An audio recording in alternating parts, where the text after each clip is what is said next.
Estoy hambriento. Me gusta el pollo.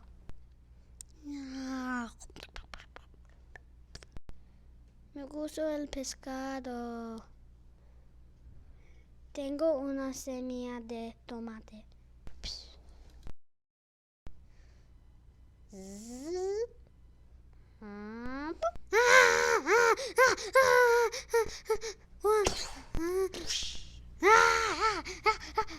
Oh, estoy hambriento.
Grab a couple baskets and hop on our bikes, and we'll just go a little bit further down the road where there's some trees we haven't hit. Spruce tips can open up airways and take the gunk out of your throat, and is really high in vitamin C. First, you pick the spruce tips, and make sure not to pick the middle one. Only pick the side ones, and make sure to pick all the way around the tree.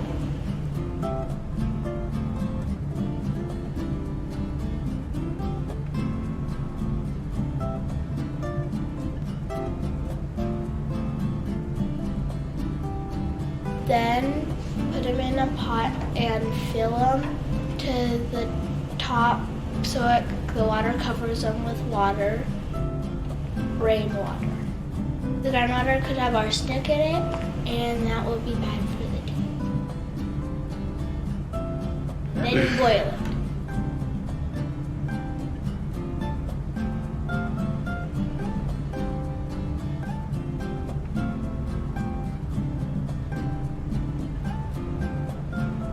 And then you let it sit overnight. In the morning you strain it, and then add half sugar and half water. Boil it until it's half gone. Then you get jars, and you fill them with water and put them in a pot full of water and boil them. And because that makes them clean. And then get the lids and soak them in water, boil them, and so that makes stick to the jar. And then you scoop the syrup out of the can, and put it in the jars.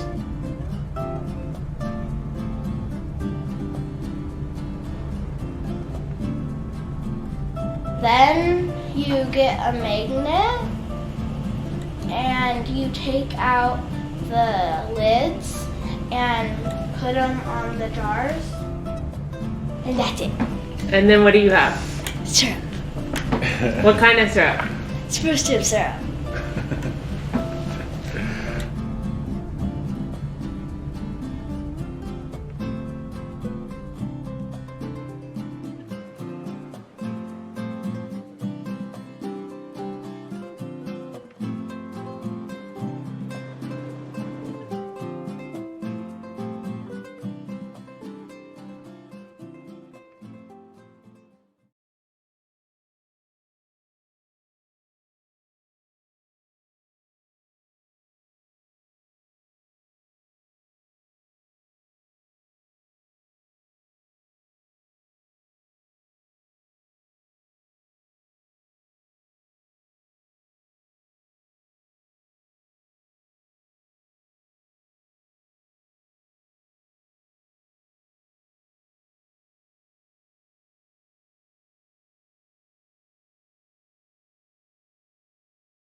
We're gonna make one of my favorite things that I like to do when I have some good chicken stock around, stracciatella. It's kind of like an Italian egg drop soup, and it's really delicious and really fast and really easy. It's particularly my favorite thing to do when I have delicious chicken stock laying around, like so. I made this the other day with the chicken I got through Chef's Collective. It was a yummy, free-range, organic, ate bugs and probably organic compost and had a name kind of chicken. Yeah, I cooked the chicken, pulled the meat for some other applications, put the bones back in the pot, and cooked them down to make this delicious elixir. So, let me show you what to do. It comes together very quickly. Move that there. Here, we'll put our pot up here actually. So I'm just going to, if you can see, I left some of the fat. What you do is you make it and cool it and then skim that fat off. But sometimes I like to leave a little bit of the fat in. It just kind of makes for a more luxurious broth. So, as you know, for making vinaigrettes and such, fat floats on top of other liquids. So I'm just gonna stir it together so that's not too much fat. And I'm just gonna pour a serving of this delicious chicken stock in the pot. So that's probably 1.5 cups that I put in there. See? All right, now we're gonna take that. See if you wanna see all the yummy fat. I think it's yummy. Some people might not. Okay, oh, you know what else I have? We got that on medium heat. We're just gonna let it come to a simmer. But I do have parsley that will be a lovely addition. Parsley like so. When I bring it home from the store, I'll show you. Parsley explosion. You have it like so. Just lay it out on a paper towel, roll it up, and stick it in a bag, and it lasts a lot longer. That's how we do it on food shows and such. That I left the rubber band on this one because it's kind of small, but that's ideally how you should do it. Put another one on top if it's bigger, like that. Okay, anyway, aren't you glad I demonstrated that twice? So we'll just take a little parsley. That's kind of a lot, but it's kind of a nice, fresh, assertive flavor. So we'll make it a nice center point. And then some people, where's my knife? Let's use this one. Some people don't use the stems. I don't know if I've said this on a video or not, but I think the stems are really delicious and full of lots of good flavor. So you should keep them. Sometimes I'll cut them up real fine. They can almost be like a celery element, you know? Obviously a very different flavor, but kind of crispy. Put them in like tuna salad or chicken salad or like a celery or like a grain salad or something. And then you can obviously just saute with them and stuff too. All right, that's that. Spinach, I guess we'll run our knife through this just for fun. Sometimes when spinach is, you leave it whole in a soup, you know, have you ever noticed this? You'll take a bite and then it kind of like slurps down on your chin. You're making something like this. You just want to think about how it's going to eat, you know, how it's going to be in your final product, how it's going to fit in the spoon, if it's going to be bite size. If you want to leave it big, you're going to have a fork and knife to do it. Is that okay for whatever you're making? All right, so that's that bowl. So I said this is kind of like an egg drop soup. So really all you're gonna do is when the stock comes up to a simmer, I'm gonna scramble, one egg is probably good for this. I might add a second because I'm hungry, but scramble it up and then I'll show you, you're gonna stir the stock together and then drizzle in the egg. And it's like the most delicious thing. You'll see. All right, 1 egg. Look at that beauty. These are from Chef's Collective too, actually. I have this massive flat because I got them from my friend's restaurant that's closed right now. But she's a beaut. Okay, so there's that. A little salt. You could add a little pepper if you want. I don't like to because I think that people really overuse pepper. We'll do 1 egg. 2 just would be ludicrous for that amount.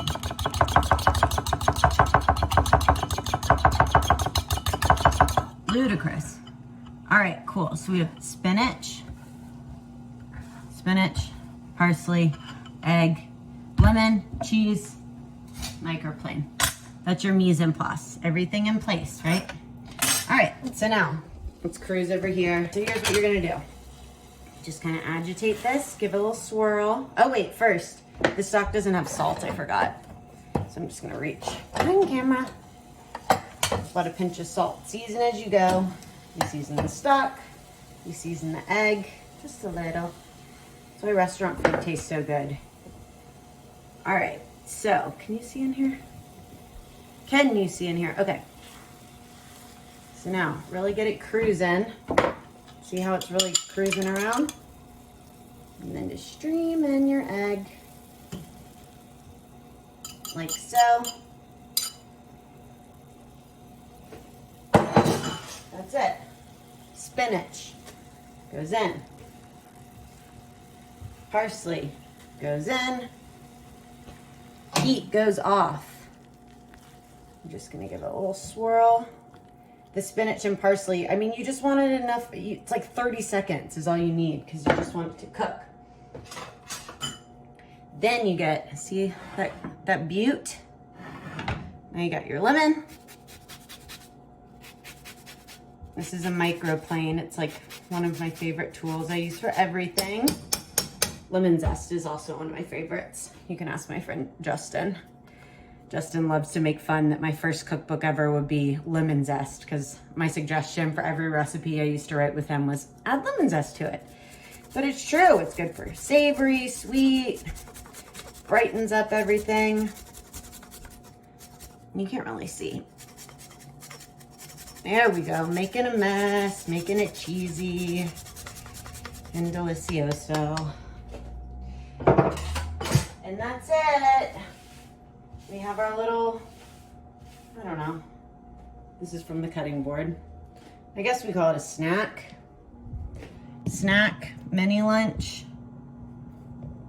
But like I said, it's good for all times. All right, check this out. I feel like you can see it better now. Oh my God. Whoops. Just sticking my spatula under the pour so it doesn't splash as much. Oh, ain't she a beaut? Why not? We'll do a little more cheese just for fun. There we go.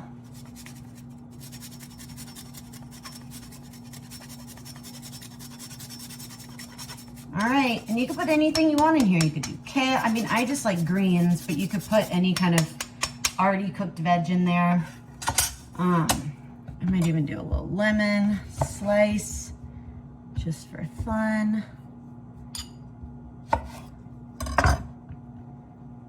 I'll juice it in there in a second when I'm going to sit down to eat. Anyway, that's it.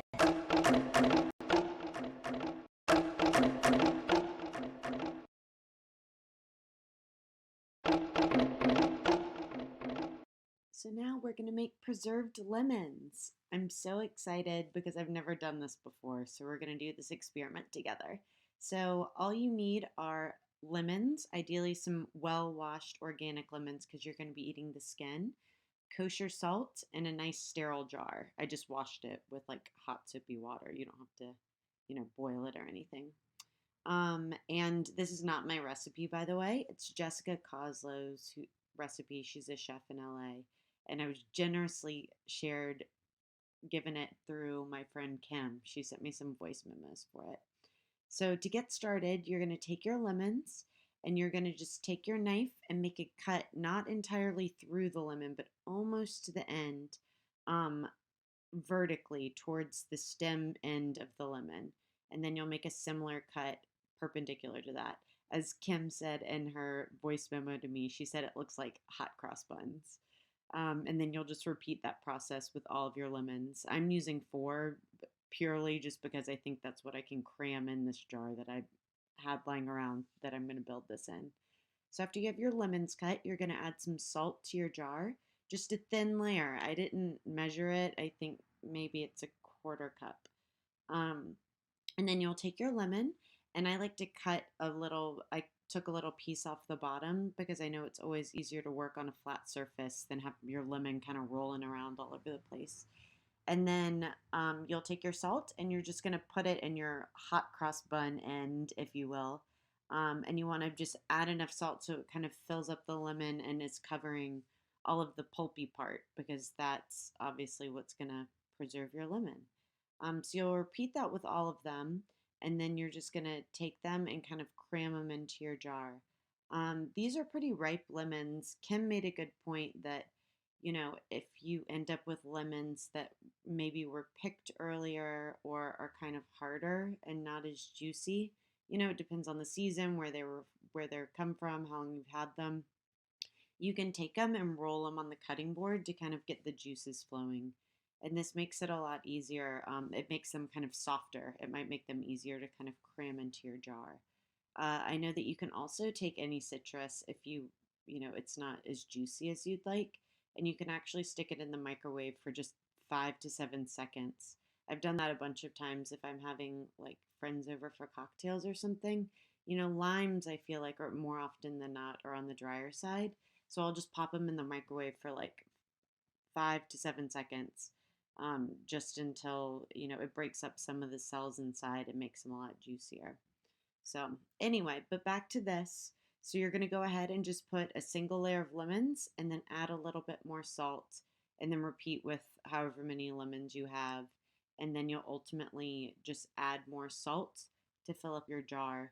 And then, like I said, 2 to 4 weeks, you just check on it every few days. And then you're kind of looking for the taste of a preserved lemon is more floral. It has a lot more depth and umami. It's almost like an herbaceousness that's really nice. It's primarily was initially found more in Middle Eastern and North African cooking. You can now find them far more frequently here in the States. But, you know, instead of buying them at the store, why not make your own? But the skin becomes what you're looking for after 2 to 4 weeks. You'll know they're ready when the skin is kind of velvety. It almost looks like candied, and it's pretty toothsome, like a bit chewy. It's not like, you know, really bright and juicy like a raw lemon rind. And then you eat the peel, the pith, and you can use the preserved liquid also. So the peel is really good. You can chop it up and just think of using it in anything, like you would use a caper or a pickle or something, like a pickled cucumber. You know, the flavor is very, very different, but it still is something that kind of adds a really nice brightness. And then, you know, with the preserved liquid, it's really lovely to use in a bunch of different things for deglazing pans, using in different vinaigrettes and things. I actually saw someone recently say that they made a little tincture, or not a tincture, a tonic, mixing it with seltzer water. So that's something nice you can do with your liquid. So anyway, looking forward to seeing how they turn out for you guys. See you in 2 to 4 weeks.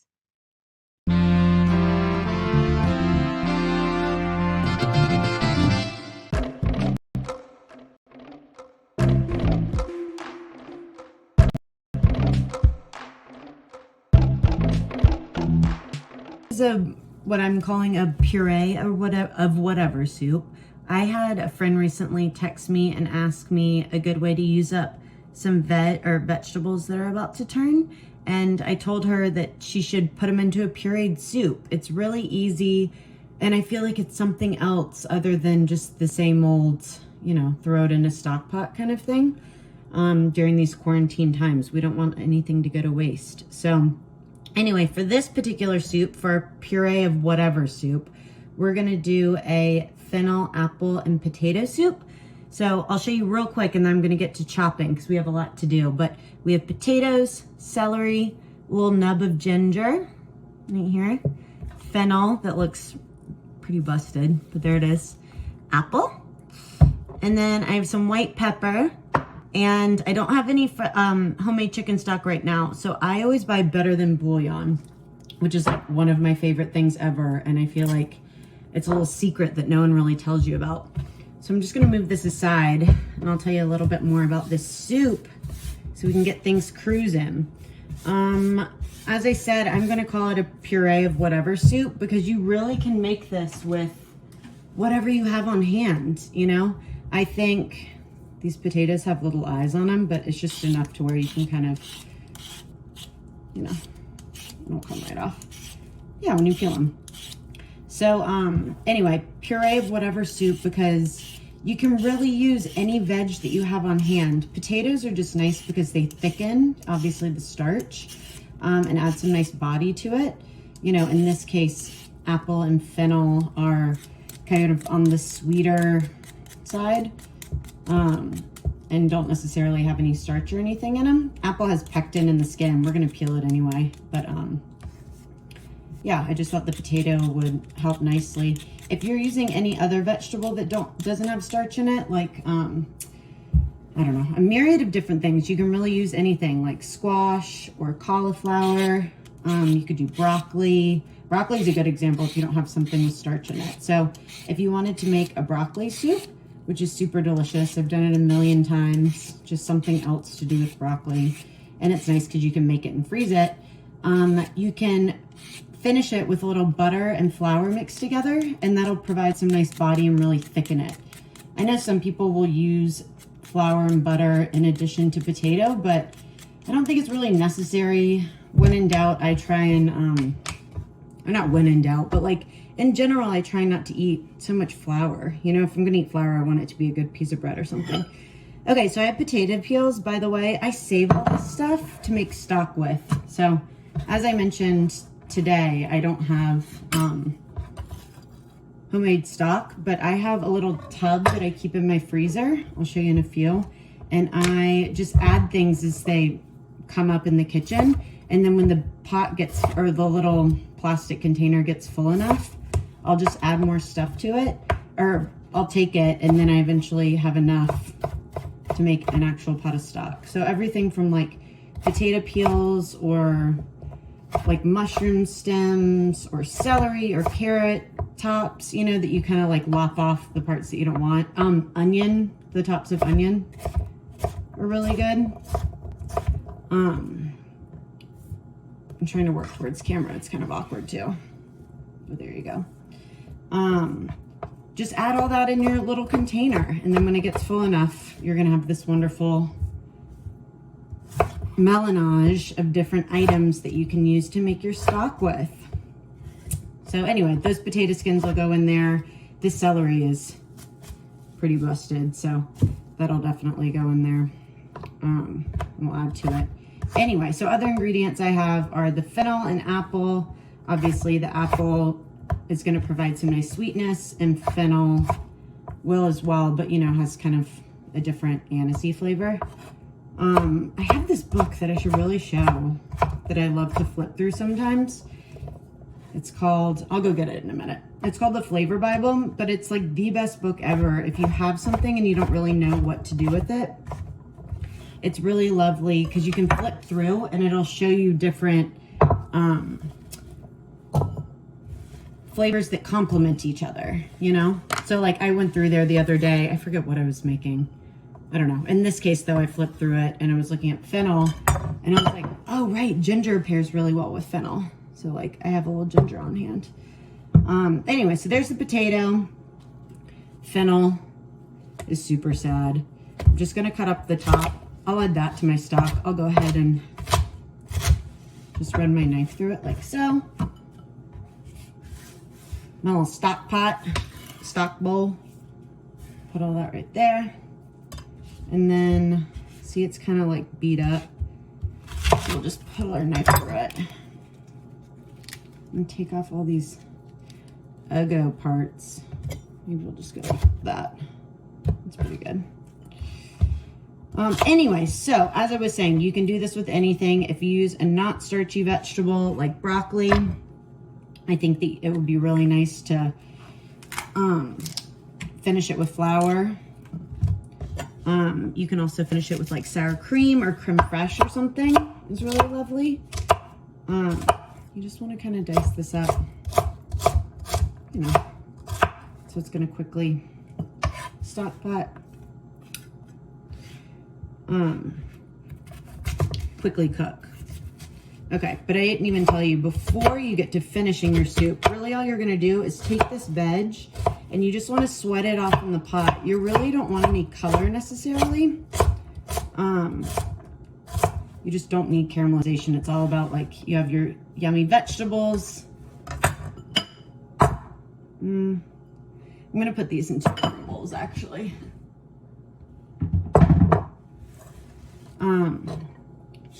You're gonna sweat them out, you know, in a pot with a little bit of salt. And that's kind of it. And then zip it up to in a blender or kind of whatever you got. I think I'll use a blender today. I actually do have an immersion blender. Let's see. See, we have all these beautiful leaves that are really nice. I don't know, what do you think? We'll do 3. We'll save half. So same thing, just kind of run your knife through. You want like a nice little dice that's just going to kind of easily soften in your pot. So it's also important to remember when you're chopping, use the back of your knife. See how I just took everything rather than pulling the knife across your board? You want to go like this. Use the back. It keeps your blade sharper for longer. Oh dang, I forgot my onion. I have half an onion in here. Haha. From last night. So, I think it'd be nice to have a little piece of onion. Just to kind of round out, I don't have any carrots, but to round out the mirepoix kind of effect, it's kind of nice. Oh, this is, maybe we'll do this one. Anyway, so I've also used this method for like a million different vegetables just when you want to use them up. Again, all this is going in my little stock pot. So my personal favorite might be butternut squash. It's really delicious because you can just stick the entire butternut squash, prick it with a fork, stick the whole thing in the oven at like 400, and it caramelizes and just gets like really nice and soft, and it's infinitely easier than having to break down a butternut squash, you know? They're just kind of a pain in the booty to work with. Okay. So here's all of our veg. See, it doesn't really matter how you cut it as long as it's nice and uniform. Same with the potato. Oh, last deal, we'll have our little apple. No sticker. Some people might think you could leave on the peel. I don't think it's really necessary. They do have a lot of pectin in it, so I actually might save it and see if I can do something kind of fun. I don't know. I don't have any fruit, but they're nice if you want to make like homemade preserves or something like that. Okay, cool. So we'll put this in a different little bowl.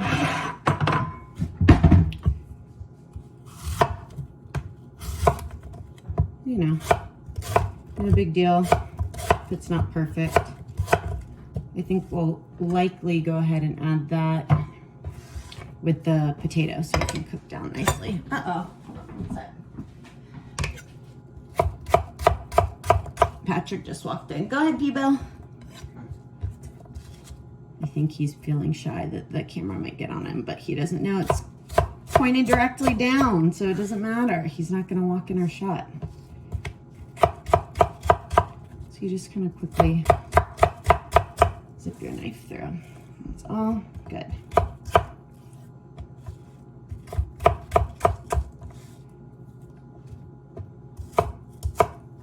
Okay, perfect. So back to that book, it also was saying white pepper would be a nice flavor, and I thought that would provide some nice heat.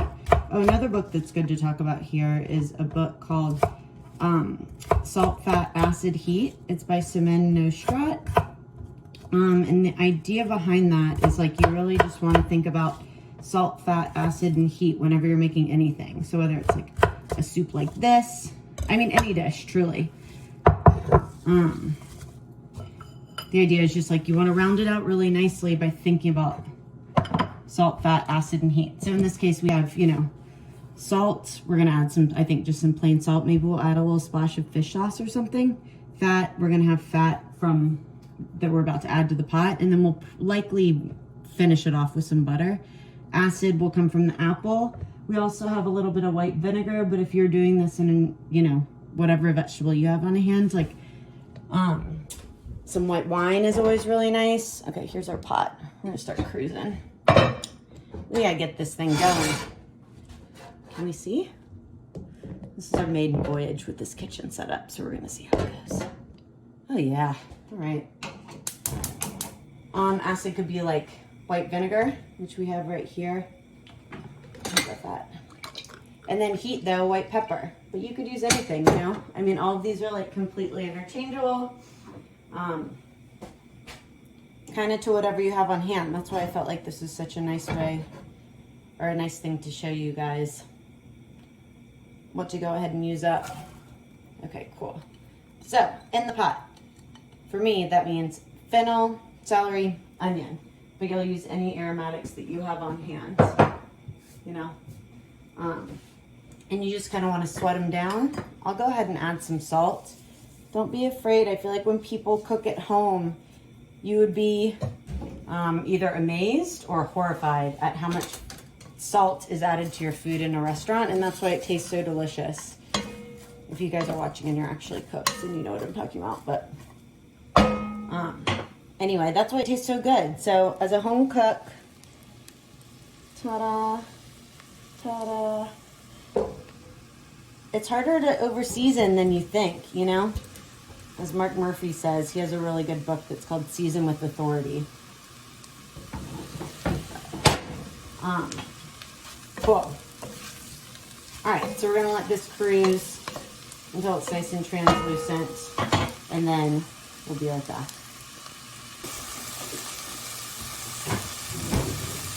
Okay, so this has only been going for like, I don't know, 3 minutes or something. Check it out. That's maybe a little bit more color than we needed, but that's okay. When in doubt, you know, spin your pot around. Every stove has hot spots, and I feel like people spend a lot of time spinning the knob. You don't need to do that, you know? This is our potato, our apple. You can just spin your pot. It makes your life a lot easier to do that, you know? All right, so we got a nice fond on the pot. I might turn down the heat just a little bit. Another pinch of salt. Like I said, don't be scared. All right, now, check this out. See all that yummy goodness? Oh yeah. Yummy goodness. Yummy goodness, Cam. Fix it in post. There's our yummy goodness, Cam. All up in there. Check this out. See? You get all that good flavor off the side of the pan. Oh yeah. There you go. There you go. Just kind of get it going.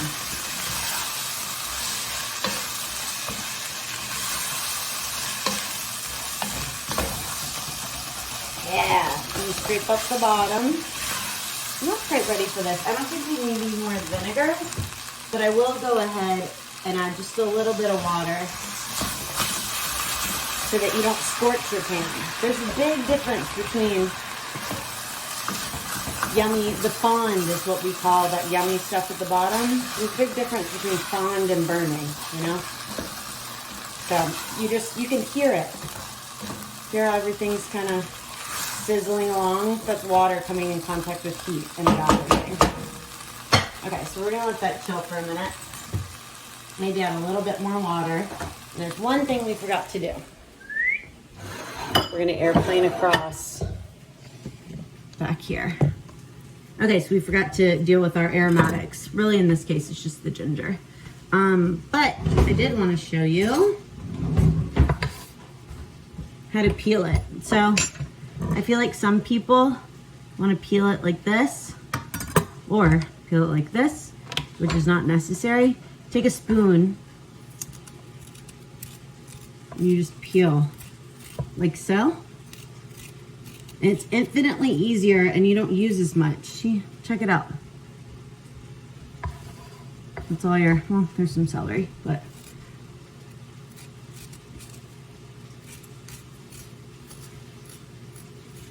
See, I've wasted like virtually no ginger. Ta-da! Oh yeah. Okay, so going back to our pot. You can hear that the moisture is drying out. One thing I think is also nice to keep in mind when you're cooking is you want to be using all your senses. You're listening, you're smelling, you can see, you're going to taste. This is a microplane. It looks like this. Oh yeah. We're just going to grate our ginger in. This is like an inch piece of ginger. I also need a new microplane. I use a microplane for an infinite number of things. I use it for grating ginger. I use it for grating garlic a lot. It's faster and easier than grating garlic. I mean, sometimes you want it minced for certain applications, but more often than not when I'm cooking at home, I like grating it. It just kind of melts into your food more easily. And honestly, I just prefer grating it because I think it's infinitely easier than mincing. Sorry if that's loud. Okay. So there's our ginger. And then here's our white pepper. You always want to measure into your hand or into something else. I don't know, what, teaspoon? Yeah, teaspoon. Yeah, like a little pot. You don't want to dump directly into the pot, ever. What happens when you dump in the pot and you dump the entire jar in absolutely and then your soup is ruined? It's a huge bummer. Oh my god, it smells so delicious. It smells like peppery and sweet. It's gonna be really good.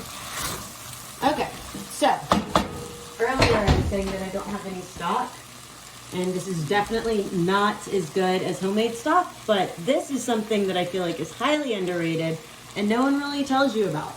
It's better than bouillon. It's like a paste. It's concentrated, amazing. Uh-oh. I don't know what that timer's from.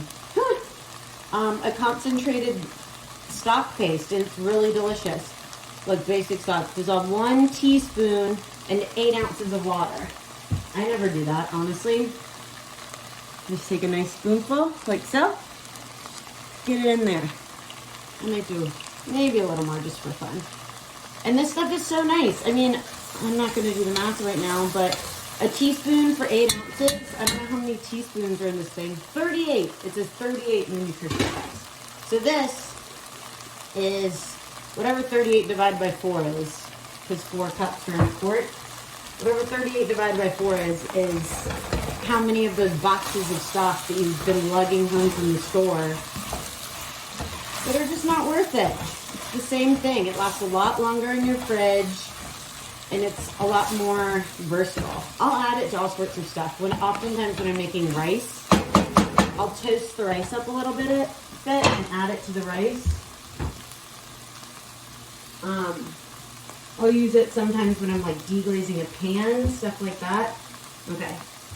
Anyway, I could go on and on, but I love better than bouillon just to have on hand. Okay, I'm gonna go ahead and add water. Ta-da! All of a sudden we're making stock because we already added our better than bouillon.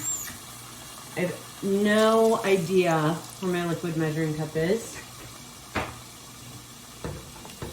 but here we have it. Okay, cool.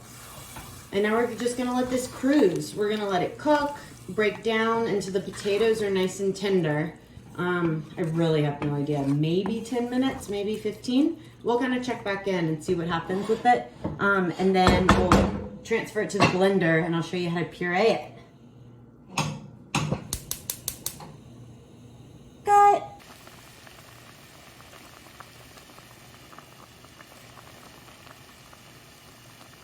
All right, so check this out.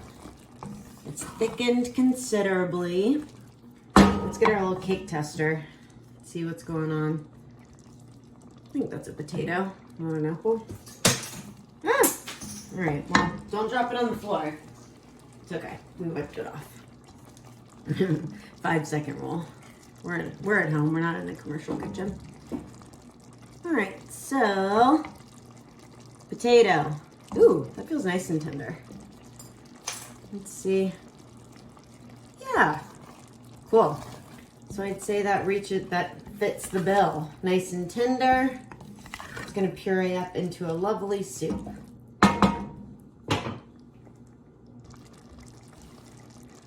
Okay, so now our soup's done. We're gonna turn the heat off. And then I think I'm gonna use a blender. Like I said, that you could use an immersion blender, a blender. You could probably use a food processor for this, honestly, if that's all that you have. One good thing to note, your food processor or your blender, you don't need to take this pot and pour it into anything, Bring your blender over here. And then you scoop into there so that you're not burning yourself. I'm not sure why people opt to try and dump pots into things. I mean, you can obviously, but I just think it's a lot easier, especially as a home cook when things aren't as big, for you to go ahead and transfer it like so. I might not be able to get every bit right here, but that's okay. Pretty darn close. Okay, so we're gonna airplane over. Let's see. Delightful soup. Looking hot, looking fresh. Oh, amazing. Okay, we're doing parkour with our camera here. Up on the top of the refrigerator. Okay, so we have the hot soup in the blender. Next thing, you're gonna take your lid, take the top off, because what you need somewhere for the steam to escape. It's gonna build up in there if you don't take that off.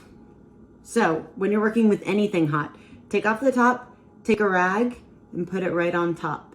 And then you're gonna take your blender, you wanna start on the lowest setting and flip it on, and then you can increase the speed as it's running. So you're just gonna do that. I personally, for this soup, I think I'm gonna do it until it's nice and smooth. If you look at it and you think it needs a bit more liquid, then we'll add liquid. But for now, we'll roll with this and see what happens.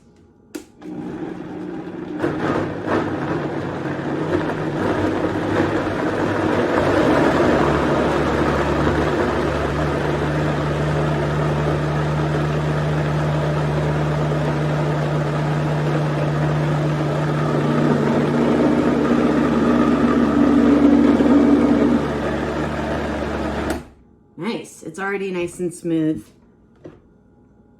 See right there? Oh yeah, so it's super thick. I'm gonna go ahead and add a little bit of water. You could add chicken stock, whatever you want, whatever you choose. I can already see this is gonna be nice and thick. This is gonna be great. All right, go back down to low, don't forget. All right, now keep going.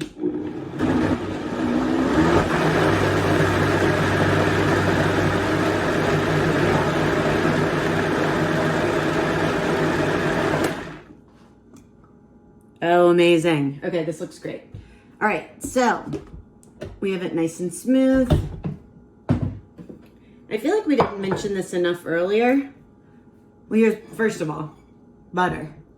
I have it on a plate right here because I actually got it. When you get it from the restaurant, it's a big pound block like that, and I cut it into sticks because I got it from my friend's restaurant. But I feel like we didn't talk about this much earlier. Any kind of soup that you want to do, this is perfect for using up old veg. So it's like, you could use cauliflower, broccoli, potatoes, sweet potatoes, any kind of greens. You could make a spinach soup like this. You could make like a really yummy beet soup like this. I've had a cream of celery soup that was really delicious. It was celery that was blended and then added, I think they used mascarpone, if I remember. But anything that you have on hand, it really is like the perfect application. Butternut squash is probably my ultimate favorite. Okay, so I'm back to Simone Nostrat's book. Like I said, you want some good fat to break it up. So here we have just some butter. I don't know, it's like a tablespoon and a half. And when you think about it, it's like the salt thing. It's hard to add too much butter to your food when you're at home, and you would be amazed at how much butter is in your food at the grocery store. It's really not that much. I'll probably have more, honestly. Back down to low. We'll go up. This is a good thing to keep in mind. I can hear it. I could hear that it's stuck. What happens is when the cyclone goes, there's an air bubble in the bottom. Gotta go like that. There it goes. It kind of burps out the little air bubble. Add a bit more water. I'm gonna add a bit more butter, just for good measure. Just for fun. All right, this will probably be the last time.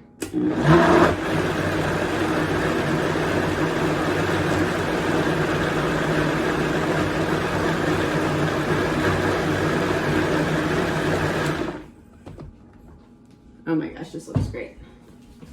So let's give it a taste.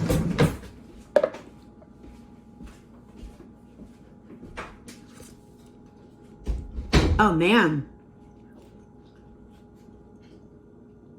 Oh wow, it's better than I thought it was gonna be. That is so delicious. It's sweet and it's spicy from that white pepper and the ginger. Oh my gosh, and it's nice and creamy from the potato. I don't know if you can see this. Oh my God, it's so delicious. This is very exciting. I will definitely be making this again. Anyway, so to finish this, you can obviously, you wanna let it come to room temperature. Eat it right away or tonight.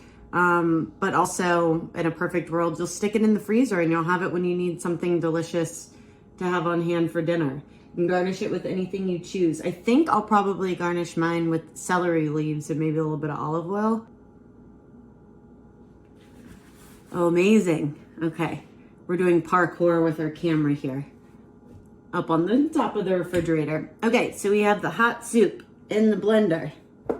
Next thing, you're gonna take your lid, take the top off, because what you need is you need somewhere for the steam to escape. It's gonna build up in there if you don't take that off. So when you're working with anything hot, take off the top, take a rag and put it right on top. And then you're gonna take your blender, you wanna start on the lowest setting and flip it up, flip it on, and then you can increase the speed as it's running. So you're just gonna do that. I personally, for the soup, I think I'm gonna do it until it's nice and smooth. If you look at it and you think it needs a bit more liquid, then we'll add liquid. But for now, we'll roll with this and see what happens.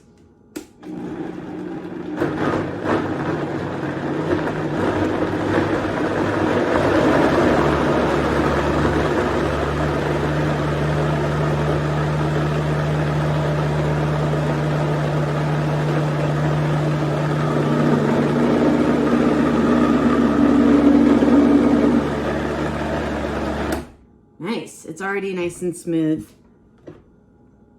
See right there? Oh yeah, so it's super thick. I'm gonna go ahead and add a little bit of water. You could add chicken stock, whatever you want, whatever you choose. I can already see this is gonna be nice and thick. This is gonna be great. All right, go back down to low, don't forget. All right, now keep going.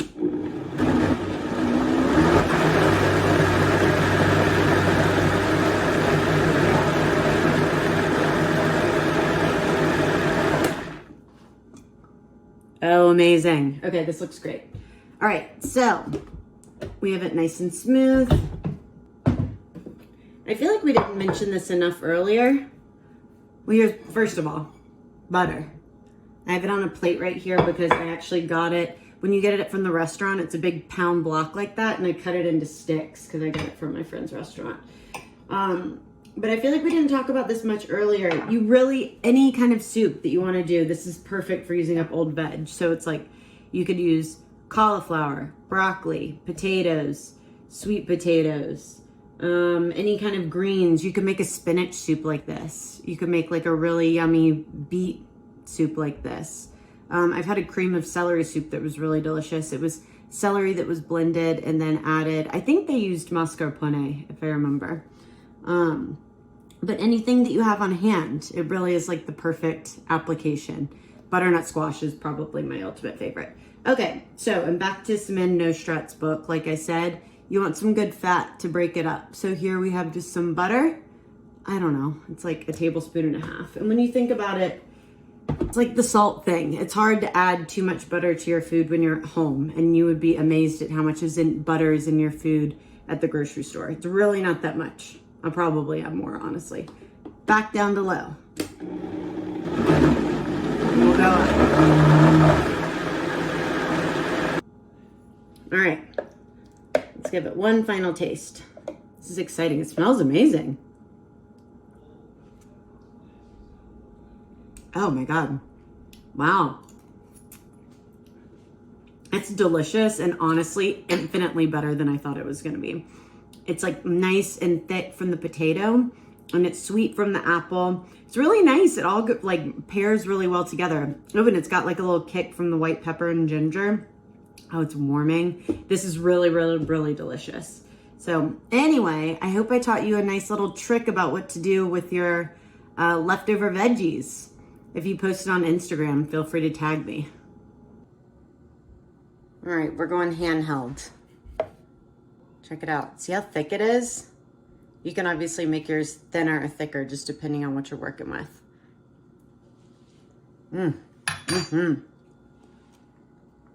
I think I'm just gonna do a nice little olive oil. And then some of these celery leaves look kind of nice, so I might just use them. Alrighty, bon appetit.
I was born in the east coast of China, an urban city called Hangzhou, very near Shanghai, which is, most beautiful city.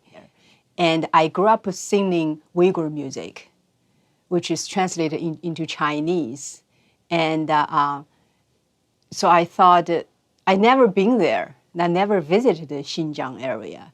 So, being a musician, being play so many different kind of music and work with the different cultural background musicians. And I sort of rethinking, I want to rediscover my roots.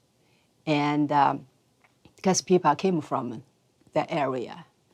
Right now, the instrument you see, it's very much pear-shaped with the 4 strings, and actually very flat, the back. But that kind of shape came from 2,000 years ago, came from Central Asia. This project actually worked a couple years, I think 2 years, and more like a coming back to what the people's roots, and to play with the people's ancestors, different instrument from Central Asia, from Uyghur culture. Actually, first time Uyghur musician totally opened up to a Chinese musician, and we talk about everything, music, life, and the history. It was really, really touching. This collaboration gave us open mind, give us a fresh idea, this is the first time Central Asian music or musician work with a Chinese musician. This is the label for this kind of music.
My name is Wu Man.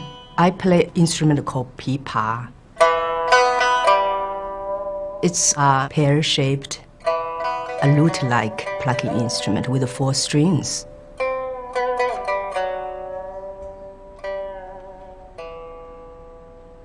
Pipa existed in China about 2,000 years. Quite old instrument.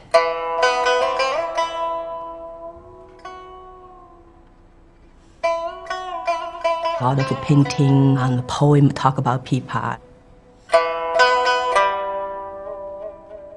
So my parents actually picked the pipa for me. And they thought, for girl, the shape of the pipa, very elegant, just such beautiful to hold.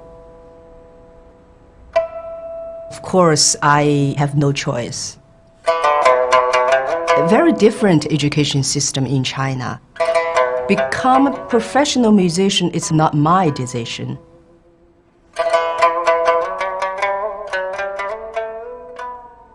I was 9 years old, and I already knew that pipa will be, or music will be my career. I came to the United States in 1990. It was really shock for a young kid. I grew up with no other country's music. I want to challenge myself. I want to see how the musician's life outside of China, and how can I survive, just play my traditional Chinese instrument. I really wanted to explore different kind of music, to work with the different musicians. So 1999, Mr. Ma had the idea of Silk Road Project, and he asked me if I interested.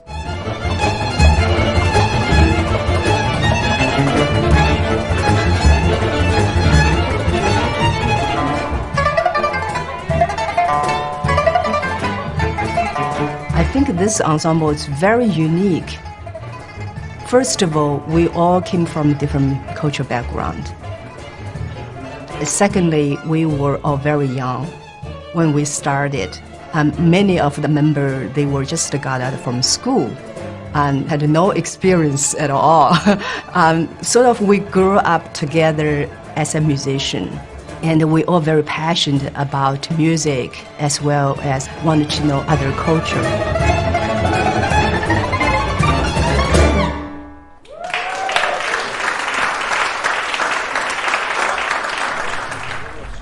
I have pipa and the shakuhachi on the bars 56. The pipa shakuhachi is before 56. So what is that? Cadenza? Every rehearsal process, I learned from all the other musicians. That's the spirit of this ensemble.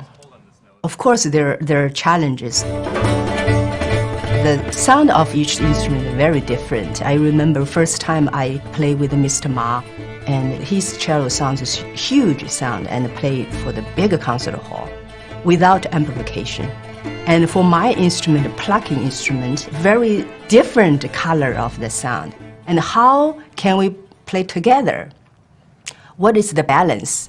The coolest thing is that actually for the first time in my life, I'm actually seeing what Wuman's talked about, is that the pipa and the oud are actually together, side by side. Same color. I don't know how you... That's incredible. We called it this morning. You did, huh? It's a true coordination. Definitely. It's a band. I should cut my hair short. I think so, and wear glasses. We can all make the Beatles. A lot of details during the rehearsal process we have to figure out. Definitely I changed the way I play the instrument, or I gained the knowledge about how I deal with the different music styles. When you going back to play your own traditional music, you feel differently. You feel much makes sense to you, and you feel music actually all same, the language.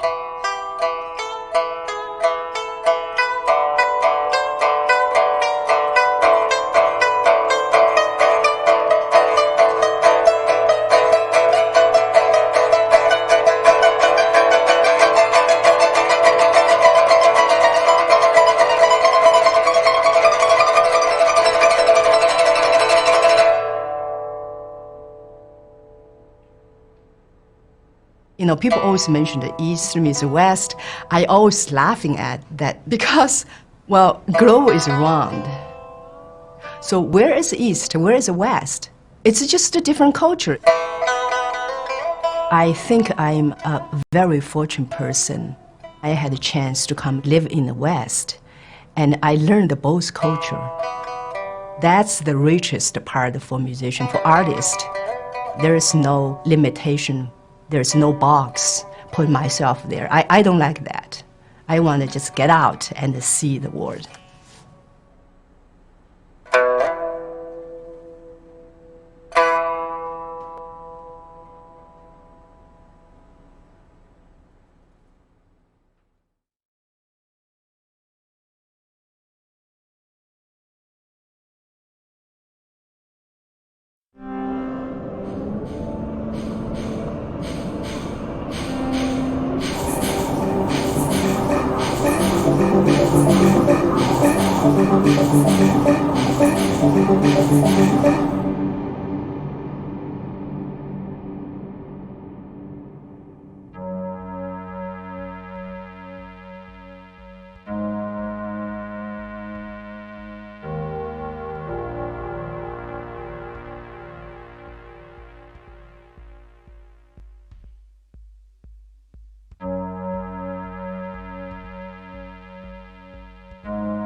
Boy who left me. Words can't explain how I feel. Let me break it down.